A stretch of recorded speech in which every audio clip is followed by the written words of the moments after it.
السلام علیکم. محمد اظہر صدیق اپنے پروگرام میس نیوز کے ساتھ حاضر خدمت ہے. مارچ کے آخری دن پتہ بھی نہیں چلا، مارچ بھی تقریباً گزر گیا جی. کل آخری دن ہوگا اور روزے بھی اب آخری اشرے میں داخل ہونے کو ہیں. 30 مارچ 2024 ہفتے کا دن ہے. بہت ہی اہم ایشوز پہ گفتگو کر رہی ہیں. سب سے پہلے اپیلیں فائل ہو رہی ہیں اور اپیلوں میں ابھی تک الیکشن کمیشن نے کیا کچھ کیا ہے وہ تفصیلات میں نے آپ کے سامنے بتا دی ہیں. میں پھر دہراتا چلتا ہوں.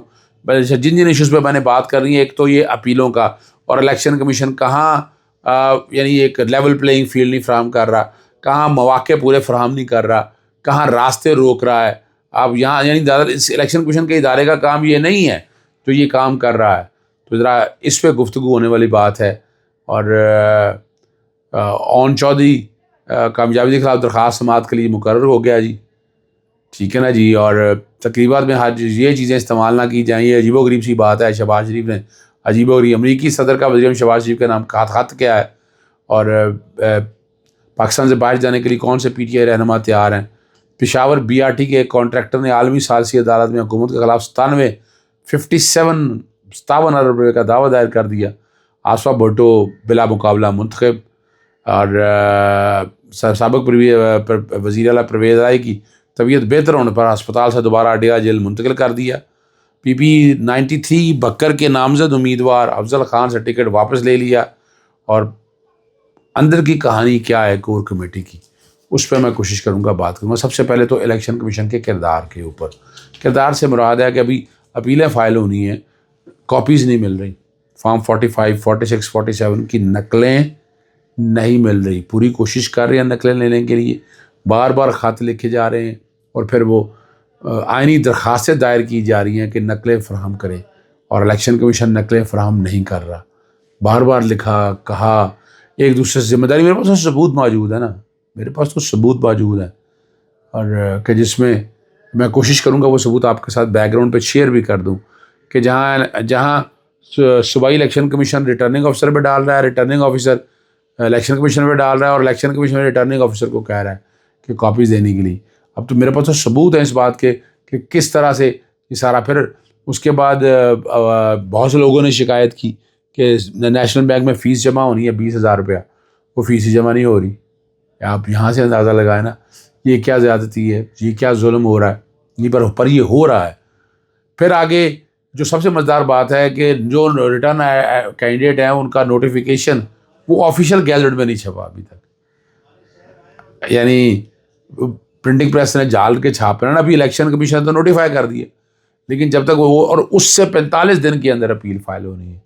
تو یہ بھی ایک بہت بڑا ہرڈل ہے یہ جان کے. اور دیکھیں الیکشن کمیشن نے اپنے پاس کئی معاملات رکھے ہیں، اور الیکشن کمیشن وہ فیصلہ ہی نہیں کیا ہے نا. 60 دنوں کا انہوں نے کہا، پیش ہوتے رہے، لوگوں کو بڑا انگیج رکھا، خود بھی بیٹھے، ٹائم بھی دیا، لیکن اس پہ کیا نکلا؟ کیا رزلٹ بتائیں نا کیا نکلا. میں تو وہ کہانی نہیں بتانا چاہتا کہ نامینیشن پیپر سے لے کر اب تک کا یہ پاکستانی تاریخ کا وسطرین یعنی دھاندلی زیادہ الیکشن ہے کہ جہاں مواقع دیے ہی نہیں گئے. مواقع دینا میرا حق ہے، میرا فرض ہے، مجھے چیزیں ملنی چاہیے تھی پر نہیں ملی. میں نے کچھ چند تفصیلات آپ کے سامنے رکھی ہیں، باقی تفصیلات میں یہ بیسیکل تو یہ فراڈ ہے، یہ صاف شفاف الیکشن نہیں ہے، یہ فراڈ ہے. اور پاکستان تحریک انصاف کی کور کمیٹی کے اجلاس کی اندرونی کہانی سامنے آ گئی. دیکھیں ایک میں بات بتاتا چلوں، ہمیں لڑائی نہیں لڑنی ہے. پارٹی کے اندر ڈیوائڈ اینڈ رول کا ایک پرنسپل چل رہا ہے. آپس میں کچھ دھڑے بندیاں کا ایک کانسیپٹ دیا جا رہا ہے. میں نہیں سمجھتا کوئی دھڑے بندیاں ہیں. یہ پارٹی صرف عمران خان کی ہے، عمران خان کے دم سے ہی ہے اور انہیں کی وجہ سے ہی ہے. نام وام آگے عمران خان کا نام استعمال کر کے فائدے لے لیں وہ ایک علیحدہ بات ہے. لیکن یہ دیکھیں عمران خان نے تو میرے سامنے خود ایڈمٹ کیا کہ ٹکٹوں میں جو کچھ غلط تقسیم ہوئی ہے وہ خود کیونکہ وجہ کیا ہے عمران خان جیل کے اندر ہے، ڈائریکٹ انفارمیشن نہیں پہنچ سکتی. پھر جو لوگ باہر ہیں کچھ لوگوں کے بارے میں ٹکٹیں خرید اور فروخت کا الزام لگتا رہا. یہ ہمیں سارا عمران خان کے آنے تک انتظار کرنا چاہیے. وہ آ کے پوری تحقیق کریں گے، ایک ایک چیز پر سامنے لائیں گے اور چھوڑیں گے نہیں. یہ میں بتا دوں عمران خان صاحب، اور جو زیادتی ہوئی ہیں اور ان کے اپنے ورکر کے ساتھ زیادتی ہوئی ہیں تو وہاں بھی بیٹھنے والے نہیں ہیں. ٹھیک ہے نا جی. اور کور کمیٹی میں ٹکٹوں میں مشاورت نہ کرنے کا الزام لگایا کہ وہ سینٹ کے لیے ٹکٹوں کی غلط تقسیم کی گئی. بتایا جائے کس نے خیبر پختونخوا میں سینٹ ٹکٹ فائنل کی ہے، اور عمران خان صاحب سینٹ اور ضمنی انتخابات میں ٹکٹوں کی تقسیم کے معاملے پر وضاحتیں دیتے رہے۔ اب یہ جو بات جو ہے نا بڑی کنفیوژن ہے، علیمہ بہن کے بارے میں باتیں ہو رہی ہیں اور بڑی باتیں ہو رہی ہیں۔ دیکھیے ایک بات تو ماننا پڑے گا کہ بشریٰ بی بی نے بڑی قربانیاں دی ہیں سارے مسئلے میں، آج بھی جیل میں قید و بند کی صحبتیں برداشت کر رہی ہیں، لیکن بیٹھی نہیں ہیں، کمپرومائز نہیں کی، ورنہ اسٹیج کے اوپر آ کے آدمی کہتا ہے چھوڑیں کیا ضرورت پڑی ہے ان سارے الجھنوں میں، آپ کے سامنے مثالیں موجود ہیں، ریحام خان آپ کے سامنے مثال موجود ہے، اس کے بعد آپ بات کیا کریں گے ہم؟ چلیں، پاکستان تحریک انصاف نے ضمنی الیکشن کے لیے جو پی 93 بھکر کے نامزد امیدوار محمد افضل خان سے ٹکٹ لے لیا۔ تنقید بڑی ہوئی سوشل میڈیا پہ بکر کے مقامی قیادت کے اصرار پر افضل ڈھانڈلا کو ٹکٹ دینے کا فیصلہ کیا ہے، مجبور ہے ان کے خلاف ہے تو پارٹی کو اس معاملے کا مکمل اختیار دے دیا ہے۔ چودھری پرویز لائی کی طبیعت بہتر ہو گئی ہے اور انہیں اب ہسپتال رہ جاتے تو کیا عرض تھا، ذرا عمران خان کے دور میں دیکھیں آپ، خورشید شاہ رہی اسپتال میں، فریال تالپور صاحبہ، اور میں کئی لوگوں کے نام جانتا ہوں جو رہی اسپتال کے اندر ہے، انہوں نے یعنی باہر نہیں آئے وہ، اور یہ بڑا وعدہ ہے۔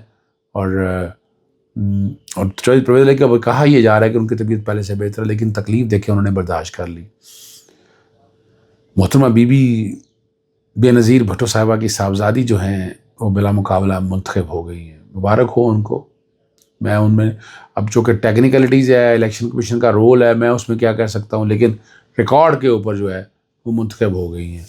11 امیدواروں نے کاغذات نامزدگی جمع کروائے تھے، صدر آصف علی زرداری نے یہ نشست چھوڑی تھی اور پیپلز پارٹی کی جانب سے نامزد کیا گیا۔ ریٹرننگ آفیسر شیر علی جمالی نے 7 امیدواروں کے کاغذات نامزدگی مسترد کیے تھے اور پی ٹی آئی آزاد امیدوار سردار شیر محمد ردی نے کاغذات نامزدگی مسترد ہونے کے خلاف اپیل نہیں کی۔ اب یہاں اپیل فائل ہونی چاہیے تھی، اب کیوں فائل نہیں ہوئی، یہ سوال تو پھر وہ لوگ پوچھیں گے، اور جواب میں نہیں کیا دینا ہے سر، میں نے تو وہ بتا دی ہے۔ اب پشاور بی آر ٹی کے کانٹریکٹر نے عالمی ثالثی عدالت میں حکومت کے خلاف 57 ارب روپے کا دعویٰ دائر کر دیا، اور پشاور بس ریپڈ ٹرانسپورٹ کے کانٹریکٹر جو ہے نا بی آر ٹی کے دعویٰ دائر کر دیا ہے، اور مختلف دفعات کے تحت کہا ہے کہ یہ رقم کی ادائیگی کی جائے۔ پروجیکٹ کا دائرہ کار بتانے بڑھا دیا گیا، ڈیزائن میں بار بار تبدیلی کی گئی، ادائیگیوں میں تاریخ کی گئی۔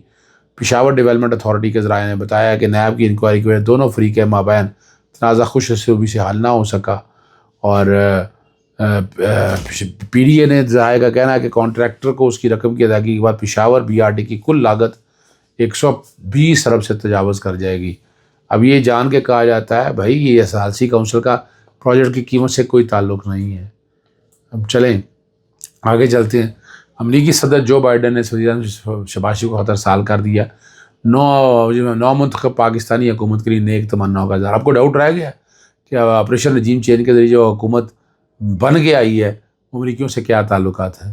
اب خاطر بڑا آ گیا نا جی کہ امریکہ شراکت داری دنیا اور عوام کی سلامتی یقینی بنانے میں اہم ہے، خطے کو درپیش چیلنجز کا سامنا کرنے میں امریکہ پاکستان کے ساتھ کھڑا ہے، صحت عامہ کا تحفظ، معاشی ترقی اور سب کے لیے تعلیم مشترکہ ویژن ہے۔ اس مشترکہ ویژن کو مل کر فروغ دیتے رہیں گے۔ یقین دہانی کرایا کہ امریکہ Pakistan green alliance framework کو بھی مضبوط بنائیں گے، ماحولیاتی بہتری کے لیے ہم اپنے اتحاد کو مضبوط کریں گے۔ اسلام آباد ہائی کورٹ نے پی ٹی آئی رہنما احمد ڈوگر کو عمرہ کی ادائیگی کے لیے سعودی عرب جانے کی اجازت دے دی ہے، ایک بار پھر انہوں نے اجازت دی ہے۔ 3 اپریل سے 9 اپریل تک عمرہ کی ادائیگی میں جا سکتے ہیں۔ ڈپٹی رجسٹرار کے پاس بیانیہ عرفی جمع کرانے کی ہدایت کی ہے، 22 اپریل کے لیے نوٹس جاری کر دی ہے، اور سماعت جو ہے وہ 22 اپریل تک ملتوی کی ہے۔ اور دوسرا عمران ریاض کے حوالے سے آپ دیکھ سکتے ہیں کہ کیا حالات ہے۔ لاہور ہائی کورٹ نے استحکام پاکستان رہنما اون چودھری این اے کی کامیابی کے خلاف درخواست سماعت کے لیے مقرر کر دی ہے۔ جسٹس فیصل جمع این اے 128 سے آزاد امیدوار سلمان راجہ کی درخواست پر بطور اعتراض سماعت کی، اور ہم نے اون چودھری کی حلقہ جیت کے خلاف الیکشن کمیشن سے رجوع کیا تھا، الیکشن کمیشن کا الیکشن ٹریبونل میں درخواست دائر کریں، الیکشن کمیشن نے اپنے قانونی جواز کو استعمال نہیں کیا۔ یہ ہم نے بھی جیسے پٹیشنیں فائل کی ہیں، یہ وہ والی ساری باتوں کو سامنے رکھ کر یہ ساری رکھی ہیں، اور گیس کی قیمتوں میں اضافہ، اور سندھ ہائی کورٹ نے 400 سے زائد درخواستوں کی سماعت کی ہے۔ صنعتوں کو فراہمی کے اضافے کا 2 نوٹیفیکیشن معطل کر دی ہے۔ پہلا نوٹیفیکیشن 15 نومبر 2023 کو جاری ہوا تھا اور 1 نومبر 2023 سے شروع کر دی گئی تھی۔ صنعتی قیمتوں میں اضافے کا دوسرا نوٹیفیکیشن 8 فروری کو جاری ہوا تھا اور 1 فروری 2024 سے وصولی کر دی تھی کہ اضافی قیمتیں وصول کرنا غیر قانونی ہے۔ عدالت نے دلائل سننے کے بعد یہ نوٹیفیکیشن معطل کیے ہیں۔ اجازت چاہتا ہوں۔ السلام علیکم، اللہ حافظ، پاکستان زندہ باد۔